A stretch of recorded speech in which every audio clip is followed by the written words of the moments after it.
everyone. The story today about someone who is no bigger than the size of a thumb comes from Japan, and I circled Japan on the map. Here are our two stories from last time, Tum Thumb and Thumbelina, and then this is where Japan is, the story for today.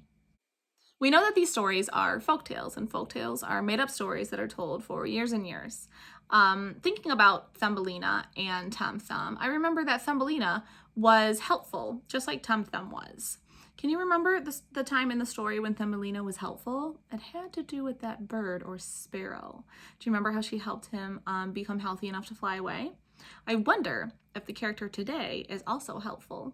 Long ago, in a village in Japan, there lived an old man and his wife who more than anything wanted a child. They hoped and they wished. They went to the temple and prayed to the gods. "May we be blessed with a child," they said, "even if he is no larger than our thumbs."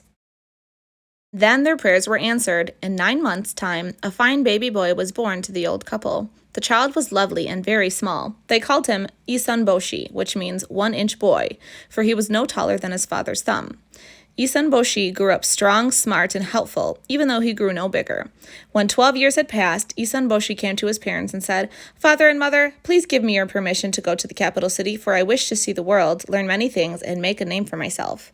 His parents were very worried, scared to think of all the bad things that could happen to Issun Boshi in such a large city, but they knew their boy was smart and strong, so they agreed to let him go. They made for him a tiny sword out of a sewing needle.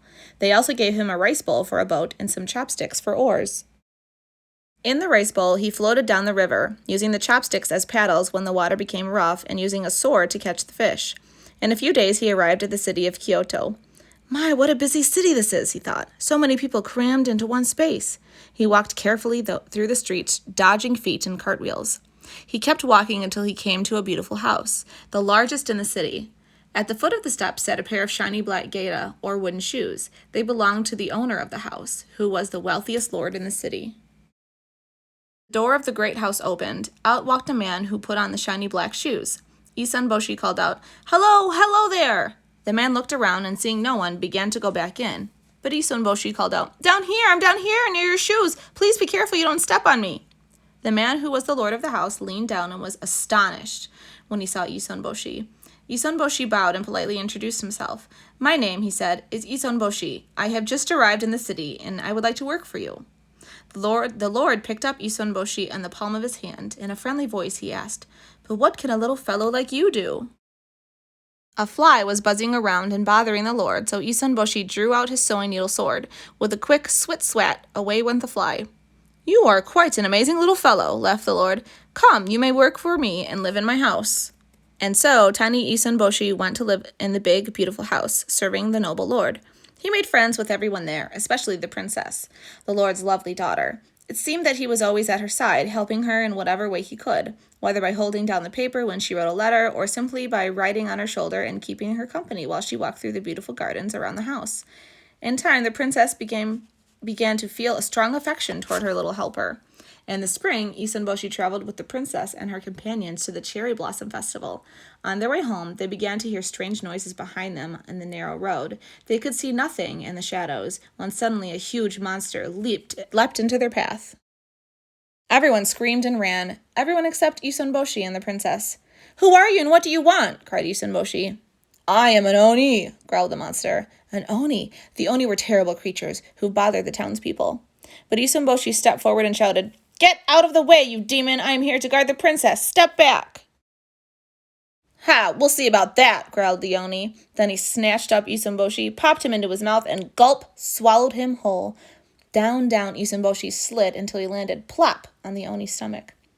"This Oni should be more careful about what he eats," said Issun Boshi. He pulled out a sewing needle, a sword, and began to tickle the Oni's stomach. "Ow! Oh, ah!" shouted the Oni. Then he gave a loud burp, and out popped Issun Boshi. The Oni ran away, burping the whole way. Issun Boshi ran over to the princess. She was bending down and picking something up from the ground. With great excitement, she said, "Look, Issun Boshi! The Oni was so scared he dropped this magic hammer. If you make a wish on it, it will come true." Issun Boshi bowed to the princess and said, "My lady, I would ask that you make the wish." "No, Issun Boshi," said the princess. "You won this because of your bravery. You should be the first one to wish on it." So Issun Boshi took the hammer and said, "But I already have my greatest wish, which is to serve you. But if I could have another wish, it would be to be as tall as other people." Then he gave the hammer to the princess, who made a silent wish on it herself.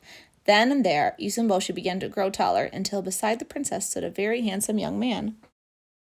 That night, when the princess told her father how brave Issun Boshi had been, and how he had risked his life to save her, the Lord was so happy that he gave Issun Boshi permission to marry the princess. And so, you see, the princess's wish came true, too. Issun Boshi's brave deeds were celebrated throughout the land. He and the princess lived happily together, along with Issun Boshi's proud and happy parents, whom Issun Boshi had brought to the Lord's house to be a part of his new family. So, do you think Issun Boshi was a helpful person like Thumbelina? I think so. He loved helping out the princess, and he was very brave in helping get rid of the Oni.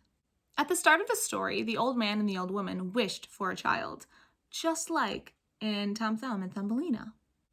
At the end of the story, after he defeats the Oni, there is a hammer that's left behind where he can make a wish. He wished to become taller. I wonder if you had that hammer, what you would wish for. I also wonder, if you were only 1 inch tall, the size of a thumb, how could you be helpful to other people? Let me think about that. I think I could be helpful to people by helping find things that get lost in the house. My kids lose toys all the time, little pieces of things, and sometimes they end up underneath the table where we can't reach and we have to go get a stick to swing it out. But if I was only 1 inch tall, I could push it out no problem. In this read aloud, you heard that Issun Boshi's brave deeds were celebrated across the land. Do you know what deeds are? I wrote that word down. Deeds. Let's think about that.